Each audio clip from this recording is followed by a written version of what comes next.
Welcome everyone to NSC JE. और आज हम लोग आपके लिए एक ऐसा टॉपिक लेके आए हैं जो आपके कॉन्सेप्ट्स और जो आपके एकदम फाउंडेशन को चेंज करके रख देगा। हम लोगों को हमेशा यही बोलते हैं कि इनऑर्गेनिक केमिस्ट्री एक ऐसी चीज़ है जिसको हमेशा रटना होता है, जिसको आपको मेमोराइज़ करना पड़ेगा, उसके बिना नहीं होगा। तो यार ऐसा बिल्कुल नहीं है। इनऑर्गेनिक बहुत लॉजिकल है। जैसे फिजिकल केमिस्ट्री होती है, जैसे ऑर्गेनिक केमिस्ट्री होती है, वैसे ही इनऑर्गेनिक केमिस्ट्री भी लॉजिकल है, समझ सकते हैं, पूरे का पूरा आप प्रेडिक्ट कर सकते हो। लेकिन उसके लिए एक थ्योरी है। जनरली हम लोग दो कॉन्सेप्ट्स के ऊपर पूरी इनऑर्गेनिक बेस्ड है। एक तो आपका है फजान्स रूल, सेकंड है आपका जो आज के टॉपिक होगा हमारा, दैट इज़ फील्ड थ्योरी। तो अगर मुझे इनऑर्गेनिक को लॉजिकली पढ़ना है तो मुझे इस थ्योरी को अच्छे से समझना होगा। क्योंकि अगर हम लोग जाते हैं क्लासेस में, आप लोगों ने पढ़ा होगा, जैसे कि ग्रुप 1 के अगर हम बात करते हैं, सोडियम, पोटेशियम, लिथियम, इन सब की बात करते हैं, तो आपको रिएक्शंस रटवा देते हैं। बोलते हैं कि क्या करो, ऑक्सीजन लो, अगर इनका रिएक्शन ऑक्सीजन के साथ लेना है कि लिथियम प्लस ऑक्सीजन क्या देगा, ऑक्साइड देगा, सोडियम प्लस ऑक्सीजन क्या देगा, पेरोक्साइड देगा। लेकिन ये तो रटने वाली बात हो गई, इसमें थ्योरी कहाँ है। हम क्या करेंगे, इसको एकदम कॉन्सेप्चुअली, एकदम डीप लेवल पे लेके जाएंगे और समझेंगे कि ऐसा हो क्यों रहा है। तो the topic is field theory. तो यार फील्ड थ्योरी में समझने वाली बात क्या है, एक कॉन्सेप्ट है जिसको हम बोलते हैं field strength. What exactly is field strength? आप लोगों ने एक कॉन्सेप्ट पढ़ा था केमिकल बॉन्डिंग में, that was of charge density. तो चार्ज डेंसिटी बेसिकली मेजर है, एक रेशियो है चार्ज अपॉन साइज़ का। कि अगर मैं कोई भी एटम ले लेता हूँ, मान लो मैंने सोडियम पॉजिटिव ले लिया, तो सोडियम पॉजिटिव का जो चार्ज होगा that is +1 divided by the radius of sodium positive. वो चीज़ को हम लोग चार्ज डेंसिटी बोलते हैं, 5 से डिनोट करते हैं। फील्ड स्ट्रेंथ क्या है? फील्ड स्ट्रेंथ उसी का मेजर है कि आपकी चार्ज डेंसिटी क्या है। अगर किसी चीज़ की चार्ज डेंसिटी ज़्यादा है तो हम लोग बोलेंगे उसकी फील्ड स्ट्रेंथ भी ज़्यादा होगी। तो अगर मैं बात करता हूँ, यहाँ पे मैं डिनोट भी कर रहा हूँ, what is phi? Phi is charge by size. तो ये हमें क्लियर हो गया, चार्ज बाय साइज़ का रेशियो है ये। तो यार अगर बात करते हैं हम लोग ग्रुप 1 मेटल्स की, तो ग्रुप 1 मेटल्स में कौन कौन आता है? ग्रुप 1 मेटल्स में आते हैं lithium, sodium, potassium, rubidium, caesium. और उन पे चार्ज क्या रहता है? चार्ज जैसे कि आप देख पा रहे हो, सब में सेम चार्ज रहता है, डेट इज़ ऑफ +1। तो चार्ज हमारे पास सब, हर ग्रुप के डाउन द ग्रुप आप जाओगे, चार्ज सबके पास सेम रहेगा। लेकिन डाउन द ग्रुप साइज़ क्या होता है? डाउन द ग्रुप साइज़ आपका, अगर आप नीचे जाते हो साइज़ इंक्रीज़ होगा क्योंकि शेल्स ऐड हो रही हैं। हमने पीरियोडिक प्रॉपर्टीज़ में तो ये पढ़ा ही है कि साइज़ इंक्रीजेस। तो डाउन द ग्रुप हमारा साइज़ इंक्रीज़ हो रहा है और चार्ज क्या हो रहा है? चार्ज सेम रह रहा है। तो इस पे फाई पे क्या फ़र्क पड़ेगा? फाई पे चार्ज तो सेम है। अगर मैं बोलूँ चार्ज इज सेम, तो चार्ज सेम है, और जो साइज़ है, साइज़ क्या हो रहा है? साइज़ इंक्रीज़ हो रहा है। तो हमारे फाई पे क्या फ़र्क पड़ेगा? फाई तो कम हो जाएगा ना, डिनोमिनेटर में इंक्रीज़ हो रहा है, तो फाई हमारा डिक्रीज़ हो जाएगा। तो जो चार्ज डेंसिटी रहेगी down the group, it decreases. तो डाउन द ग्रुप आप जा रहे हो, साइज़ इंक्रीज़ हो रहा है, चार्ज डेंसिटी डिक्रीज़ हो रही है। तो उस पर अपने को क्या पता लगा? जो चार्ज डेंसिटी है वो क्या है? It is a measure of field strength. तो मैं एक चीज़ बोल सकता हूँ, अगर डाउन द ग्रुप मेरी चार्ज डेंसिटी कम हो रही है तो डाउन द ग्रुप मेरी फील्ड स्ट्रेंथ भी कम होगी। दैट इज़, जो सबसे ऊपर कौन सा है? लिथियम। तो लिथियम क्या होगा? लिथियम की फील्ड स्ट्रेंथ सबसे ज़्यादा होगी, उसका फाई सबसे ज़्यादा होगा, तो हैंस फाई मैक्सिमम। और अगर मैं बात करता हूँ सीजियम की, सीजियम सबसे नीचे है, उसका साइज सबसे बड़ा है, उसका फाई सबसे कम होगा, उसका फील्ड स्ट्रेंथ भी सबसे कम होगी। तो मैं ये भी बोल सकता हूँ कि जो सीजियम है इसका फाई इज मिनिमम। तो ऊपर से नीचे आने पे हमारी फील्ड स्ट्रेंथ कम हो रही है। ये कॉन्सेप्ट अभी तक हम लोग समझ गए कि जैसे जैसे नीचे जाओगे फील्ड स्ट्रेंथ कम हो जाएगी। तो अगर field strength down the group कम हो रही है तो लिथियम को मैं बोल सकता हूँ, lithium is what? Lithium is strong field. Sodium क्या होगा? Sodium is moderate field. और डाउन द ग्रुप जो जनरली के पॉजिटिव, सीजियम पॉजिटिव, आपके रुबिडियम आ गए, ये सबका क्या हो जाएगा? ये क्योंकि साइज इनका बहुत ज़्यादा हो जाता है, हम इनको किस में कैटेगराइज करते हैं? हम इनको जनरली वीक फील्ड में कैटेगराइज करते हैं। क्यों हो रहा है ऐसा? Due to field strength. क्योंकि हमें पढ़ा था कि लिथियम जो है उसका फाइज सबसे ज़्यादा है, सीजियम जो है उसका फाइज सबसे कम है, तो डाउन द ग्रुप वो वीक होता जाता है। और ये एक बात और, ये सारी बातें रिलेटिव होती हैं। अगर लिथियम स्ट्रॉन्ग फील्ड है तो लिथियम के किस किस रिस्पेक्ट में स्ट्रॉन्ग फील्ड है? It is strong with respect to sodium, strong with respect to caesium and so on. ठीक है, ऐसे सीजियम वीक है तो किसके रिस्पेक्ट में वीक है? लिथियम या सोडियम या पोटेशियम के रिस्पेक्ट में वीक है। तो ये चीज़ हमने समझ ली कि लिथियम हमारा स्ट्रॉन्ग फील्ड है, सोडियम मॉडरेट फील्ड है, पोटेशियम, रुबिडियम, सीजियम ये हमारे वीक फील्ड में आ रहे हैं। अब नेक्स्ट हमारे पास क्या था? हम लोगों ने जो टॉपिक लिया वो लिया जी reaction of group 1 metals with air, that is oxygen के साथ इनका रिएक्शन पढ़ रहे हैं हम लोग।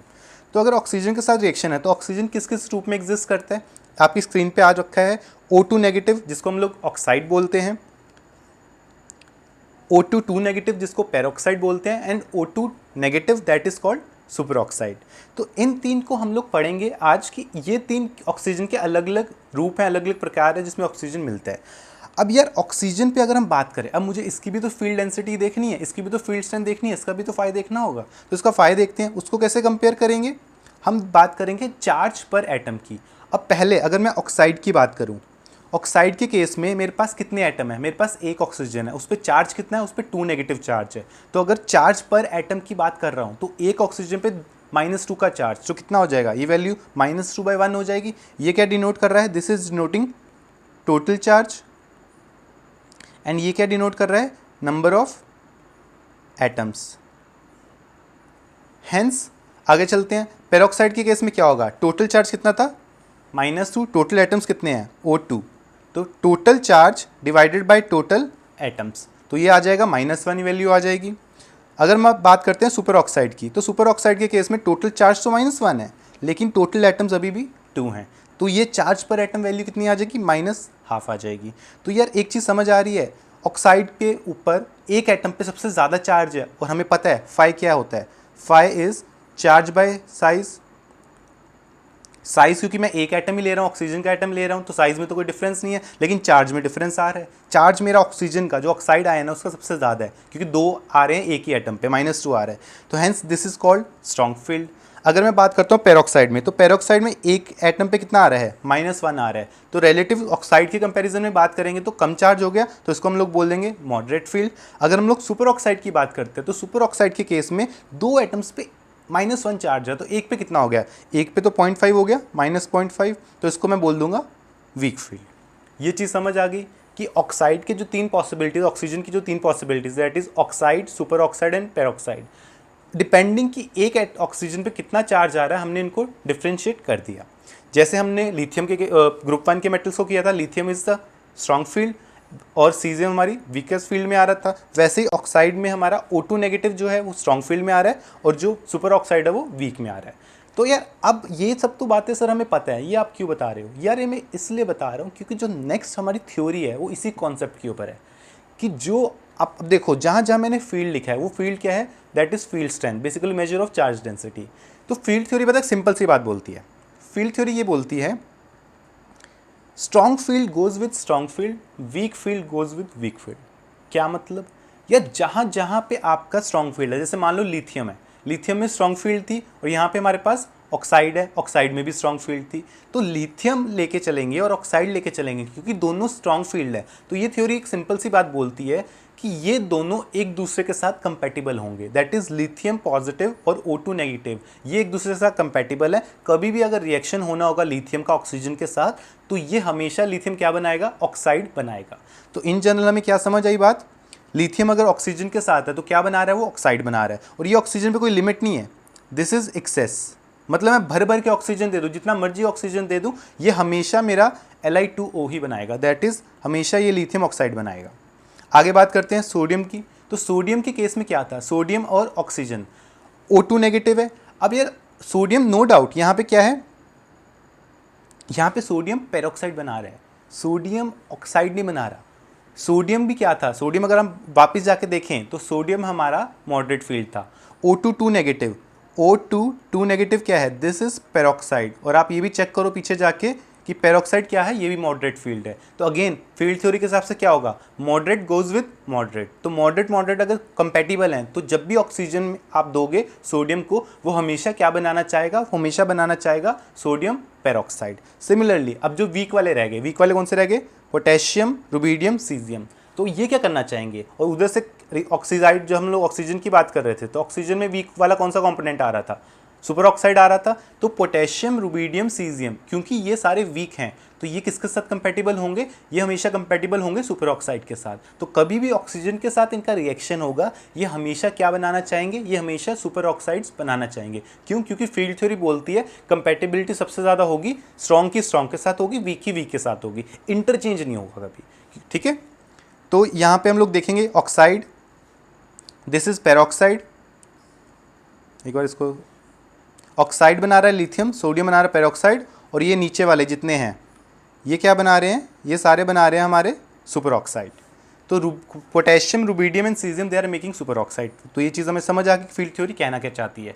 तो अब की बात तो रटने वाली बात नहीं होगी ना, जैसे क्लास में रट्टा मार के आए थे एनसीईआरटी में कि सोडियम होगा तो पेरोक्साइड बना दो, सीजियम होगा तो सुपर ऑक्साइड बना दो। तब ये नहीं पूछा मैम से क्यों हो रहा है ऐसा, तो क्यों का रीज़न ये था। तो यार एक चीज़ और आती है इसमें कि लिथियम को आप जितना मर्जी ऑक्सीजन दे दो, कम दो, लिमिटेड सप्लाई दो, एक्सेस दो, कुछ भी दो, दैट इज़ यहाँ पे ये लिमिटेड भी हो सकता है, लिमिटेड सप्लाई ऑक्सीजन, या ये एक्सेस हो सकता है। दोनों केस में आपका जो लिथियम ऑक्साइड ही बनेगा, क्योंकि और कोई पॉसिबिलिटी नहीं। लिथियम ऊपर तो जा ही नहीं सकता, लिथियम पेरोक्साइड नहीं बना सकता, लिथियम सुपर ऑक्साइड नहीं बना सकता। आगे अगर मैं बात करता हूँ, यहाँ लिखा भी है मैंने लिमिटेड और एक्सेस ऑक्सीजन। अगर हम सोडियम की बात करें तो यह सोडियम अगर ऑक्सीजन कम है तो वो क्या बना रहा है, वो ऑक्साइड बना रहा है, और अगर ऑक्सीजन ज़्यादा है तो वो क्या बना रहा है, पेरोक्साइड बना रहा है। इसका सिंपल सा रीज़न है, सोडियम बनाना क्या चाहता है, मैंने अभी बताया आपको, फील्ड थ्योरी से जाएंगे, सोडियम हमेशा बनाना चाहेगा सोडियम पेरोक्साइड। अगर वो पेरोक्साइड बनाना चाह रहा है तो अपने को क्या है कि सोडियम को पेरोक्साइड बनाने दो, रोक क्यों रहे हो, आपने रोका, उस पर कंडीशन डाली। कंडीशन क्या डाली आपने, लिया उस पर लिमिटेड ऑक्सीजन।